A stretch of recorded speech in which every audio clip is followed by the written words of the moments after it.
grip, lightening the grip. Made a big difference. And what was the difference for you? It was softer and a shorter dink, whereas usually I'm gripping pretty hard. And, That ball's going further. Yeah. Okay, awesome. Thank you, Gary. I have to, if I'm tight in the match, I'll remind myself, oh, relax that grip. Of course, you can control your breathing and just take a couple deep breaths too, but just relaxing that grip, I find, relaxes me, and boy, I mean, right now, grab it like a 10 and try to move your hands. They won't move. So, relax.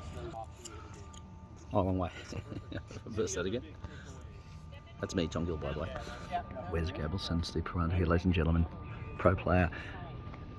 We were talking about on that court, the Great sides, players, great coaches, right? great advice. If you get pushed to the side, you're obviously not going to do this, right? When you move to the side, like Steve showed in our demonstration, you're going to be here, but his paddle was never there. It was open, so we could lift it. Same thing on the back. Yesterday I thought that I got corrected and it was my left foot with my right hand versus Okay, right so here's where it's a little different. It's a great point.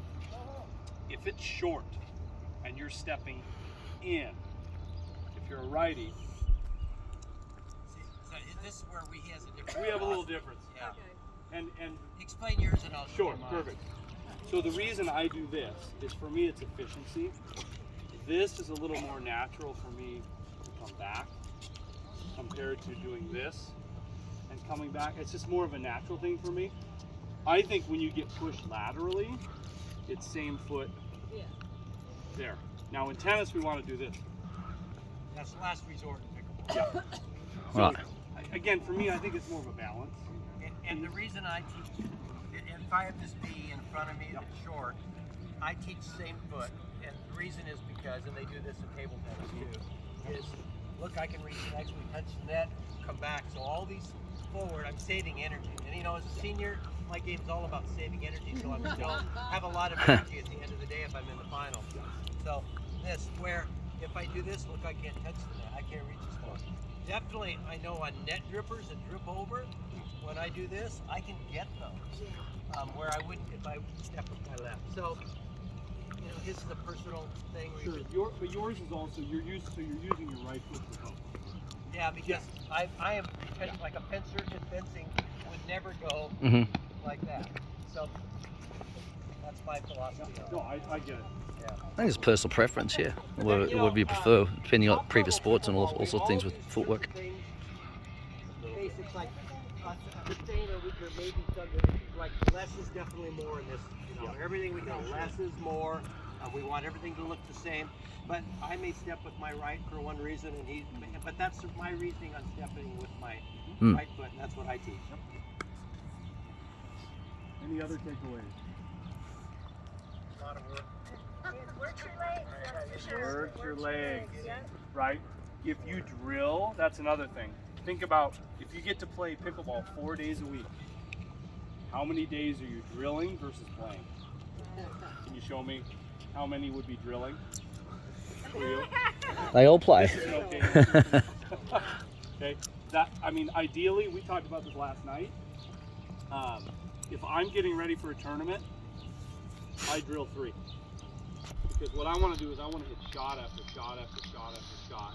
Build the muscle memory. You said it's a lot of work. It develops some of that endurance. So when I go play a tournament, if I'm at the end of the day and I'm in a medal match, when I'm tired and I'm hungry and I'm thirsty, I put in the work to get a little bit better pickleball fitness wise. And then when something goes wrong in that game, I've hit so many shots that I don't think about the mechanics. If I miss, I think about just where I want to hit it, because I've developed that muscle memory. Okay, I'm not saying everyone needs to drill 3 days a week, but if you can do 2 out of your 4, that works. If you are planning on going on the tour, then I'd recommend 3 days. Sure. But what it could be is if Steve and I are going to go play with a group for a couple hours, that means we show up 15, 20 minutes early and we drill for 20 minutes. That's going to help you improve. You don't have to go spend 4 hours doing it or 3 hours.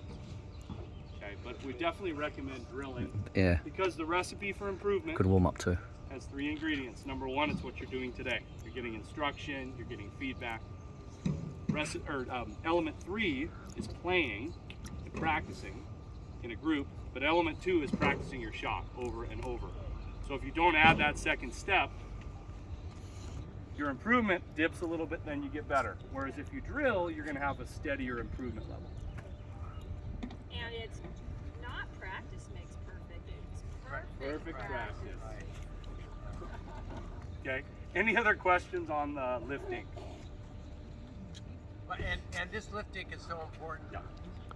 I find my recipe to winning at senior events is I only do liftings, pretty much, the whole time, and move the ball around and look for them to attack a ball they shouldn't attack, and then I block it down at them. Or I just do a lifting one more time than they could do a lifting.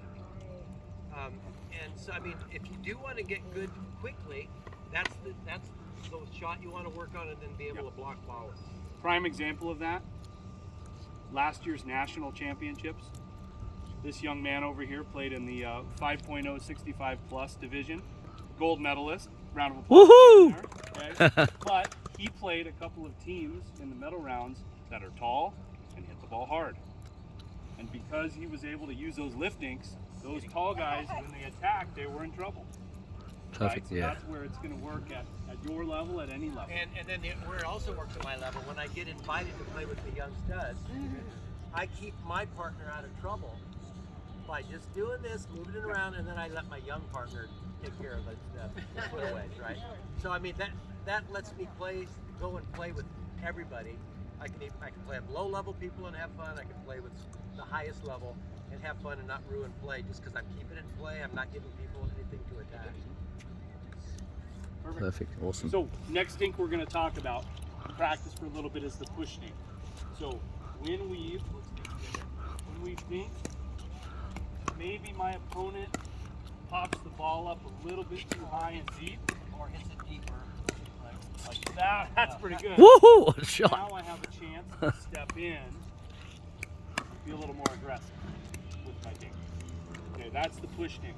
I talked to a couple courts over there about the difference between when we're hitting too long, we're pushing it. When we're short, we're lifting. So there's a time and a place for both.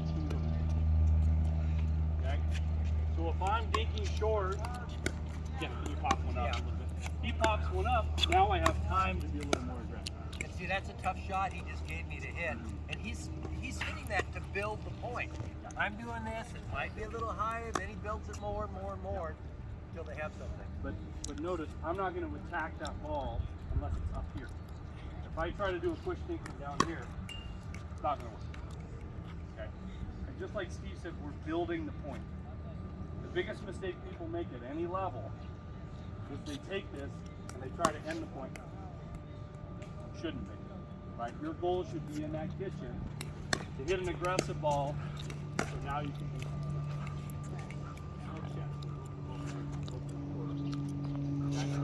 So the big question is, how do we hit it? So let's have everyone show me your grip here, and we can spread out a little bit. Here are everybody, Ashland Hills Suites and Hotel, beautiful location for our pickleball clinics, May 17th and 18th, 2022. Imagine you're hitting a cross-court dink with your forehand. Where's Gabrielson, pro player, and Steve Paranto, Legend Hall of Fame, and multiple national championships between them. And push forward. Okay? So I'm going to have everyone put their paddles down here. Okay? Step towards me with your left foot. Okay? And then you would push. Okay, notice my paddles here. I'm not breaking my wrist. I'm stepping and pushing forward. Okay, I'm pushing forward. How many people came from tennis? Notice what I'm not doing like you do in tennis. I'm not swinging across my body. Okay, all my power comes from my legs. Not stepping with the same. Yes. For you, this would be a backhand. Yeah. Okay. Now, if that ball is to the side a little bit, it's not in front of me, your paddle's going to be out to the side. So let's have everyone show me that position. Out to the side. Same thing, you're gonna step toward me with your left foot and push. Okay? Push toward me. The one thing I want to show, notice when I swing, I don't have a big backswing. I don't really follow through, right? I'm really swinging from my hip to my hip. That's about it. Yeah.